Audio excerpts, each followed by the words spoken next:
stretched before us, bathed in a chilly, almost unreal light. At first glance, it appeared normal, doctors and nurses moving purposefully, patients in rooms, family members in waiting areas. But then my vision seemed to deepen, like looking through a veil to what was really happening. Dark shapes moved through the corridors, not shadows cast by people or objects, but actual entities. They were formless and shifting, like smoke that had awareness and purpose. They lingered outside certain rooms, especially where patients were critically ill. "What are they?" I asked, though I didn't speak aloud. "They are manifestations of darkness," Jesus answered. "Some are drawn to suffering and fear. Others are deliberately invited in, sometimes unknowingly, by those whose hearts harbor negativity or who engage in practices that open doorways to them." I watched as these dark entities moved from room to room. Some seemed to be searching, while others waited patiently outside specific doorways. "Why are they here?" "Hospitals exist at the threshold between life and death," Jesus explained. "They are places of transition, where souls can be most vulnerable. These entities seek to influence those transitions. Some feed on fear and suffering. Others seek to separate souls from their bodies before their appointed time." As we walked, I noticed that the patients in the rooms seemed different too. Their faces were marked by suffering, but what struck me most was the absence of hope in many of their eyes. They looked resigned, as if waiting for an inevitable end. "Without hope, without faith, people become vulnerable," Jesus said, sensing my thoughts. "Fear creates openings for darkness and fear."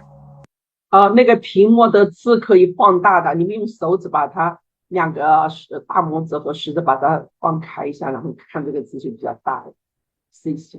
Others are deliberately invited in, sometimes unknowingly, by those whose hearts harbor negativity or who engage in practices that open doorways to them.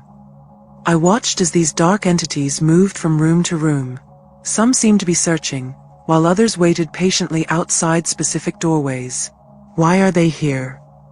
"Hospitals exist at the threshold between life and death," Jesus explained.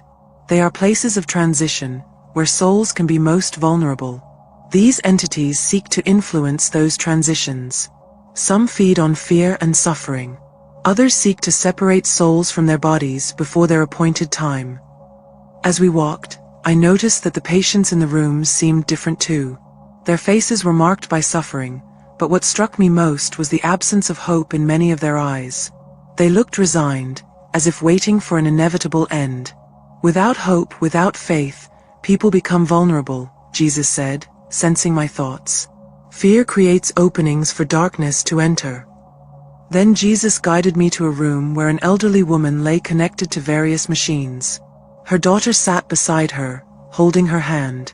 On the surface, it appeared to be a touching scene of family devotion. "Look deeper," Jesus instructed. When I focused, I could see dark, smoke-like tendrils connecting the daughter to her mother. The daughter's face showed concern, but I could now perceive the emotions churning inside her: resentment, impatience, a secret wish for her mother's suffering to end, not just for mercy's sake but so her own life could return to normal. "Her negative emotions are creating an entry point," Jesus explained. "She doesn't realize that her thoughts and feelings are manifesting spiritually. Her bitterness has become a doorway that allows darkness to drain her mother's life force." "But she loves her mother," I protested. "Love mixed with resentment becomes tainted," Jesus replied. "Many families experience this. The burden of care becomes heavy, and negative emotions arise. These emotions, if not recognized and surrendered, become weapons that darkness can use. The daughter doesn't intend harm, but intention isn't always necessary for harm to occur." I watched as dark entities hovered nearby, seeming to feed on the negative energy flowing between mother and daughter. "This happens in countless rooms every day," Jesus continued. "Family members who unknowingly project their fatigue, their resentment, their desire for an end to suffering onto the patient. These emotions materialize as forces that can actually hasten decline." "What can be done?" I asked, horrified by the implication. "Awareness is the first step," Jesus said. "Those who visit the sick must guard their hearts and minds. They must be conscious of what energy they bring into the room. A simple prayer before entering can create protection. Speaking words of life and hope, rather than resignation, can drive away darkness. Then we moved to another wing of the hospital. Jesus stopped outside a room where a young man lay recovering from surgery. "Not all who wear the uniform of healers are working for healing," Jesus said. A nurse entered the room. Her movements seemed normal, professional. She checked the patient's vitals, adjusted his fore, and administered medication. But with my enhanced vision, I could see that some of her movements had a ritual-like quality to them. Subtle gestures, whispered words under her breath. "Watch carefully," Jesus instructed. As she touched the patient's arm to check his pulse, I saw dark energy flow from her fingers into his body. Where she touched him, a mark appeared, not visible to normal eyes, but glowing darkly on the spiritual plane I was witnessing. "She is a willing participant," Jesus explained. "She practices dark arts outside the hospital and brings them into her work. The medications she administers are correct, her technical care is proper, but she adds something extra, rituals and incantations that open doorways for entities to affect the patient." "How can this happen?" I asked, appalled. "How can no one notice?" "The physical and spiritual realms operate simultaneously," Jesus replied. "Most can only perceive the physical. They see a competent nurse performing routine care. They don't see the spiritual component of her actions." We moved to another room, where a doctor was examining a patient. "Not all influence is deliberately malicious," Jesus continued. "Watch this physician." The doctor seemed distracted, frustrated. As he examined the patient, I could see dark clouds surrounding him, emanating from his own state of mind. "This doctor is not malevolent," Jesus explained. "He has no knowledge of the spiritual realm. But his burnout, his compassion fatigue, his growing cynicism act as carriers for negative energy. When he touches patients without hope or compassion, he unintentionally transfers that energy to them." "That's terrible," I said. "How many healers actually harm without knowing it?" "Many," Jesus replied sadly. "Medicine has forgotten that humans are body, mind, and spirit. When only the body is treated, while the mind and spirit are ignored or even damaged, healing is incomplete at best, and harmful at worst." Then Jesus led me to the intensive care unit, a department where patients hovered between life and death. The spiritual activity here was intense. Dark entities clustered thickly around certain beds, while others seemed protected by a light that kept the darkness at bay. "Here is where the battle is most evident," Jesus said. We approached a bed where a middle-aged man lay in a coma. The machines showed weak but stable vital signs. His family had gathered around his bed, speaking in hushed tones. "Listen to their words," Jesus instructed. "It's time to let go," one family member said. "Your suffering will be over soon," said another. "We're ready to say goodbye," a third added. With each statement, I saw the dark entities around the bed grow stronger, more substantial. They seemed to feed on the words of resignation and farewell. "Words have power in the spiritual realm," Jesus explained. "These family members believe they're being kind, giving permission for their loved one to die. They don't realize they're actually speaking death over him, inviting these entities to help separate his soul from his body before his appointed time." "That's horrifying," I said. "They think they're doing the right thing." "Many do," Jesus agreed. "They've been taught that it's compassionate to let go, to say goodbye, to end suffering. And there are times when it is a person's appointed time to die. But often, these words are spoken prematurely, out of the family's exhaustion or discomfort with waiting, not because it's truly time." A hospital chaplain entered the room. He greeted the family warmly, then asked if he could pray for the patient. They agreed, and he placed his hand gently on the man's forehead. As he prayed, I saw light emanating from his hand, pushing back the darkness. The dark entities recoiled, and the patient's spirit, which I could now see was hovering uncertainty between his body and what lay beyond, seemed to strengthen. "Simple faith has power," Jesus said. "A prayer spoken with belief can drive back darkness that medicine cannot touch." Then Jesus guided me to the pediatric wing, where we entered the room of a small girl, perhaps 18 months old. She was pale, connected to breathing machines. She fell into a pool, Jesus told me. Drowning, asphyxia. The paramedics resuscitated her, but her heart is weak, her body suspended between life and death.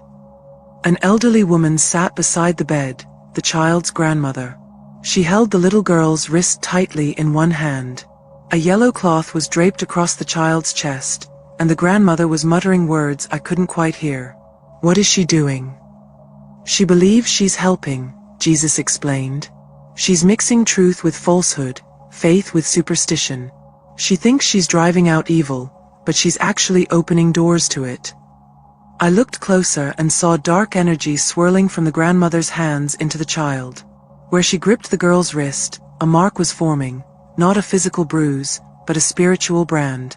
The grandmother practices folk magic, Jesus continued. She learned these rituals from her mother, who learned them from hers. They call it old wisdom, traditional healing, family secrets.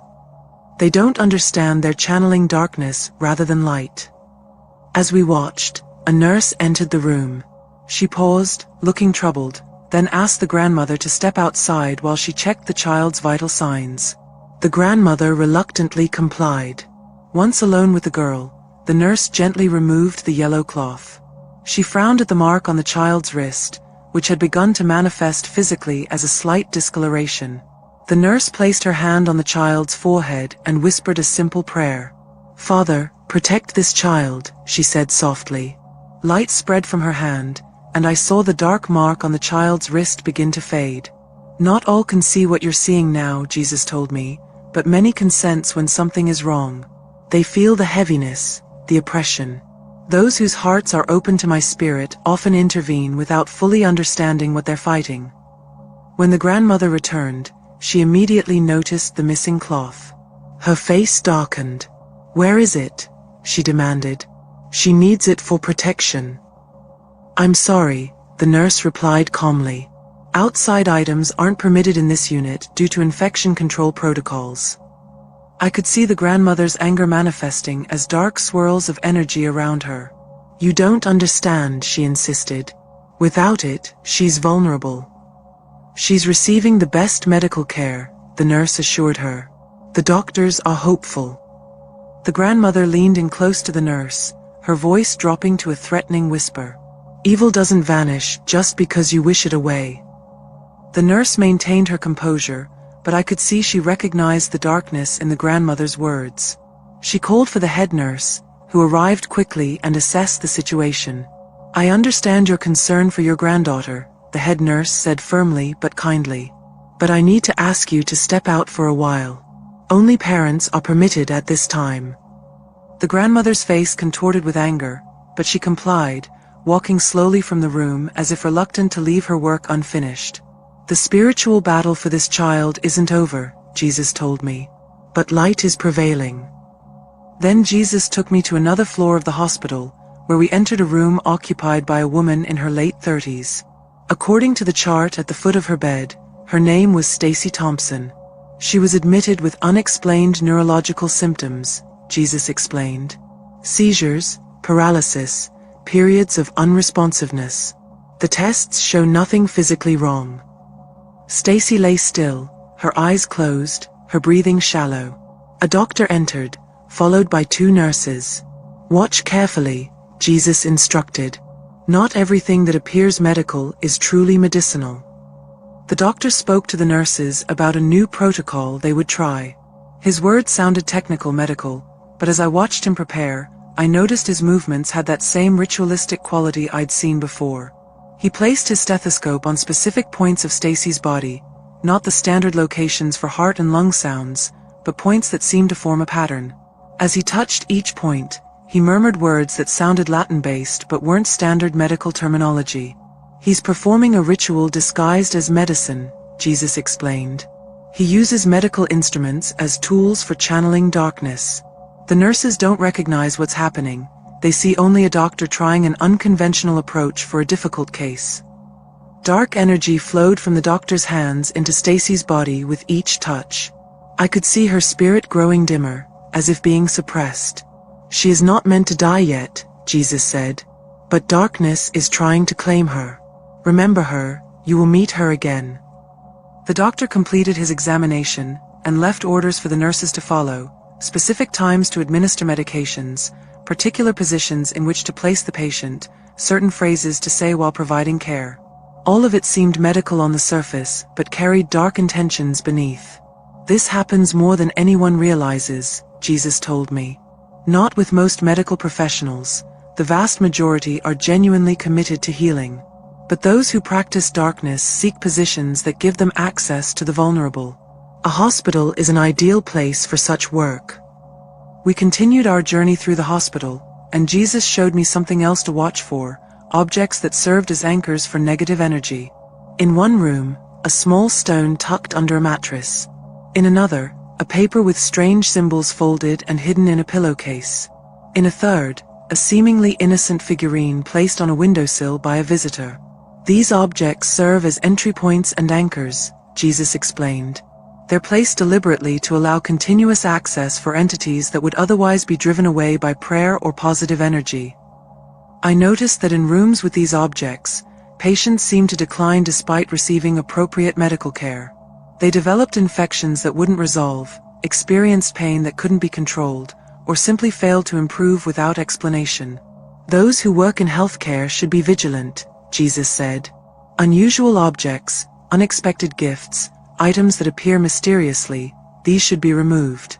Not everything that enters a hospital room brings healing. As we continued walking, the hospital scene expanded. Suddenly we weren't in a specific wing or room, we were everywhere at once. Every corridor, every room, every operating theater was connected by an invisible thread. I could see dark entities moving throughout the entire complex, communicating with each other, coordinating their efforts. This is a spiritual network, Jesus explained.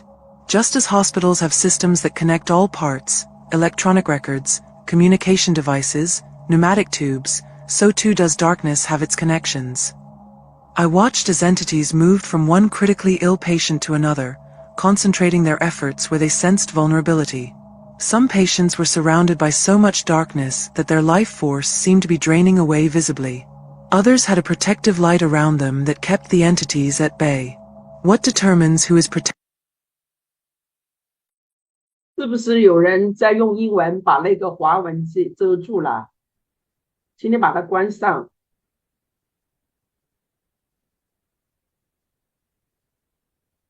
我看我后台可不可以关。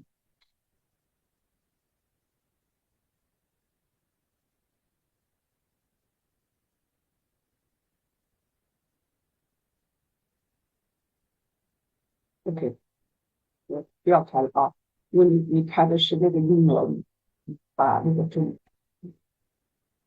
Protected and who is vulnerable. Many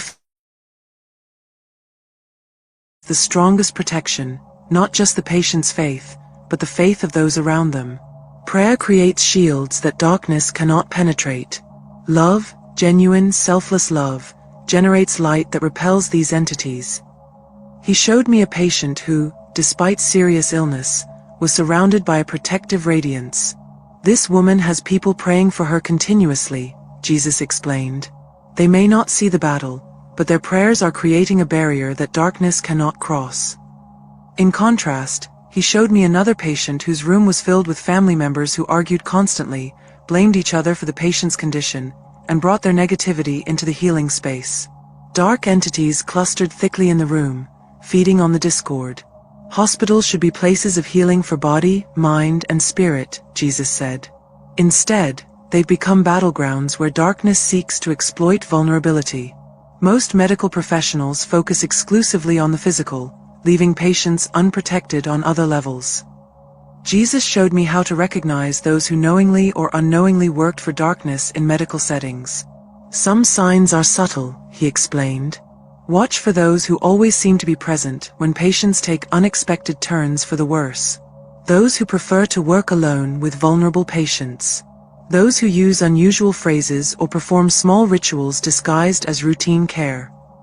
We observed a technician drawing blood from a patient. As he worked, he whispered words under his breath while making small, unnecessary movements with his fingers, gestures that seemed like nervous habits but were actually intentional signs. He is marking patients for attention from entities, Jesus explained. Not all who do this are fully aware of what they're doing. Some have been deceived, taught practices they believe are beneficial or protective, not recognizing the darkness they channel. We watched a nursing assistant who moved from room to room, spreading negativity through complaints, dire predictions, and discouraging words. She thinks she's just being realistic, Jesus said. She doesn't realize her words are weapons that weaken patients' will to recover. Then he showed me something more disturbing, a doctor who appeared completely normal, professional, and competent, but who mentally selected certain patients for what he considered mercy. He believes some lives are not worth preserving, Jesus explained. He makes small adjustments to care, nothing obvious, nothing that would raise alarms, but enough to prevent recovery in those he deems better off dead. He considers himself compassionate, not recognizing the darkness that has corrupted his thinking. Then Jesus explained that certain moments in hospital care were particularly vulnerable to spiritual interference. Transitions are key points, he said. Admission, when a patient first enters the hospital environment. Surgical procedures, when consciousness is suspended. Moments of crisis, when decisions about care are made. And especially the approach to death, when the soul prepares to leave the body. We observed an operating room during surgery. The patient lay unconscious while the surgical team worked. Dark entities hovered around the room, more concentrated than I'd seen elsewhere. During surgery, the spirit partially detaches from the body, Jesus explained. This creates vulnerability if there's no protection in place. That's why pre-surgical prayer is so important, though few recognize its true purpose. I noticed one surgeon who began each procedure with a brief moment of silence and a barely perceptible prayer. Around his patients, a subtle light created a barrier that the entities couldn't cross. He doesn't fully understand what he's doing, Jesus told me. He was taught this practice by his mentor and continues it out of respect and tradition. Yet his simple act of faith creates powerful protection. Then Jesus brought me back to Stacy's room. Her condition had deteriorated further. The monitors showed weakening vital signs, and dark entities surrounded her bed, more concentrated than before. They seemed to be pulling at her spirit, trying to separate it from her body. You will meet her when you return, Jesus told me. Watch carefully now, so you'll know what to do. Stacy's mother sat beside the bed, weeping softly. A nurse entered, the same one who had participated in the doctor's ritual earlier. She checked the monitors, adjusted medication, and spoke reassuringly to the mother. But I could see dark energy flowing from her hands into Stacy's body with each touch. When you meet Stacy, you will recognize this nurse, Jesus said. Remember what you're seeing now. Then he showed me what would happen in the future, myself entering this very room, recognizing the spiritual battle taking place, and knowing what to do. I saw myself positioning myself at the right side of Stacy's head, standing firm despite the oppressive atmosphere. I saw a woman entering the room, a believer who understood what was happening. Together, we began to sing hymns and declare the victory and power of Christ's name. The dark entities recoiled from the sound. The nurse stiffened, her previously professional demeanor transforming into a sneer of anger. She backed away, then turned and left the room. This is what you will do, Jesus confirmed. You will recognize the battle and you will fight it with the weapons of light, prayer, worship, and the power of my name. Jesus then gave me specific instructions for how to combat these dark influences in hospitals. First, understand that what you've seen is real, even though most cannot see it. Trust your spiritual instincts when something feels wrong in a medical setting. Second, pray before entering hospitals, not just for healing, but for protection and discernment. Create a shield of prayer that encompasses anyone you visit. Third, speak of life, not death.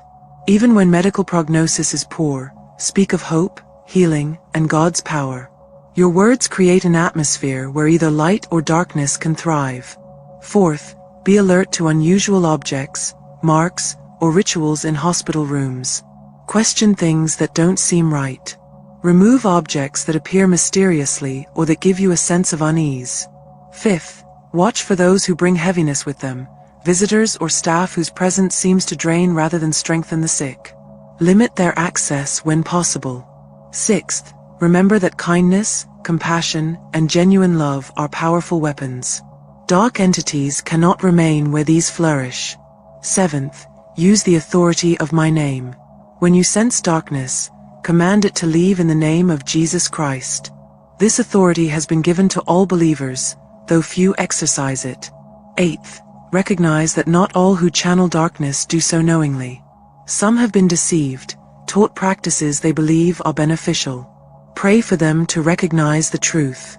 9th, understand that medicine alone is insufficient. True healing encompasses body, mind, and spirit. Advocate for the whole person. Finally, share what you've learned with wisdom and discernment. Not to cause fear, but to awaken awareness so others can protect themselves and their loved ones. Why are hospitals such centers for spiritual warfare?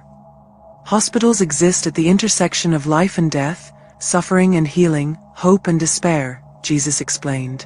They are places of transition and vulnerability. The enemy targets hospitals for the same reason predators target the weak in a herd: they are easier to bring down. He showed me how different spiritual forces competed for influence in these settings. Forces of light seek to bring healing, comfort, and when it's truly time, peaceful transition to eternal life. Forces of darkness seek to extend suffering, prevent healing, cause premature death, and most importantly, separate souls from God at the moment of transition. I watched a certain hospital staff moved through their day surrounded by light, nurses who prayed for patients while providing care, doctors who saw their work as a calling rather than just a job, chaplains who brought genuine spiritual comfort. Their presence pushed back the darkness wherever they went. These are my agents in this battle, Jesus said. Most don't fully comprehend the spiritual dimension of their work, but they feel it intuitively. They know that something beyond physical care is needed for true healing. Then Jesus showed me that this spiritual battle wasn't limited to one hospital or one area.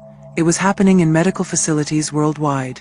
The methods vary by culture, he explained. In some places, dark practices are integrated openly with medicine. In others, they're hidden beneath a veneer of science and professionalism. But the battle is universal. He showed me hospitals in different countries, each with its own manifestation of this spiritual warfare.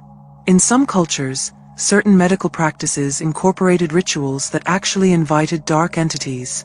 In others, folk healers worked alongside modern medicine, some bringing light and others darkness. Discernment is crucial, Jesus emphasized. Not all traditional healing is dark, and not all modern medicine is light. Judge by the fruits and by what is revealed to your spirit. I saw how darkness especially targeted certain patients, the very young, the very old, the mentally ill, and those with no one to advocate for them. The most vulnerable require the most protection, Jesus said. Yet they often receive the least. This is where my people must be most vigilant. Then Jesus explained how faith created protection in medical settings. Those with active faith bring light with them wherever they go. Even if they cannot see the spiritual battle, they participate in it through their prayers and their presence. He showed me patients who, despite serious diagnoses, recovered unexpectedly because they were surrounded by people of faith who refused to accept negative prognoses and instead declared life and healing. Faith doesn't guarantee physical healing in every case, Jesus clarified. Sometimes it is truly a person's appointed time to transition from this life. But faith ensures that transition happens in light, not darkness, and prevents premature separation of spirit from body. I watched as a dying believer was surrounded by family members who prayed and sang hymns. The dark entities that normally clustered around the dying couldn't approach this patient. Instead, beings of light waited to escort the soul when the appointed moment came. This is a peaceful transition, Jesus explained. The kind that all should experience. Not rushed by darkness, not extended unnecessarily by medical intervention, but occurring in its proper time, surrounded by light. As our journey through the spiritual reality of hospitals approached its end, Jesus brought me to a quiet garden outside the hospital. What you've seen is heavy knowledge to carry, he acknowledged. But it's necessary. Too many suffer unnecessarily because those who could protect them lack awareness. He placed his hands on my shoulders and looked deeply into my eyes. You will return now, Sarah. You'll recover from your heart attack, though the journey won't be easy.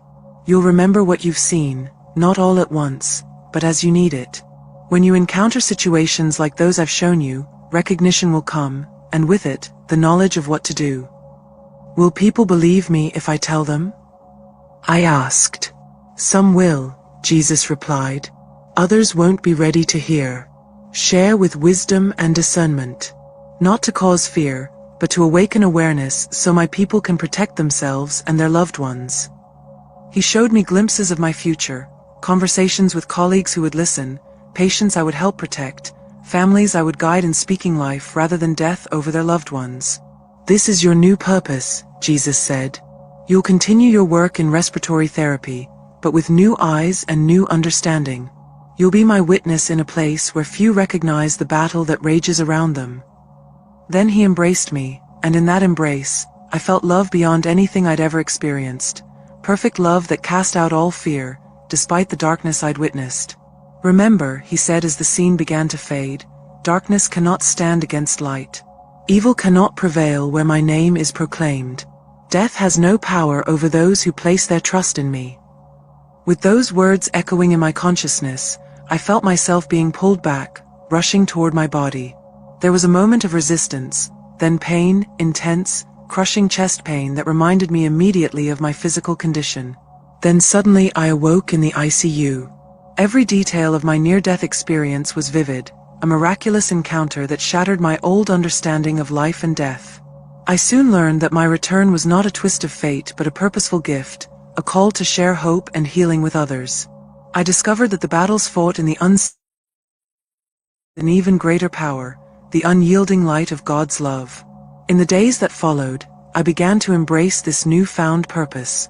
Returning to work as a respiratory therapist, I now move through hospital corridors with a deep sense of gratitude and determination. Each patient, each colleague, serves as a reminder that every moment is an opportunity to bring comfort and inspire faith. I've learned to speak words of encouragement and to pray with fervor, creating a protective shield around those vulnerable souls in our care. My journey has taught me that even when darkness seems to prevail, the light of Christ is always within reach.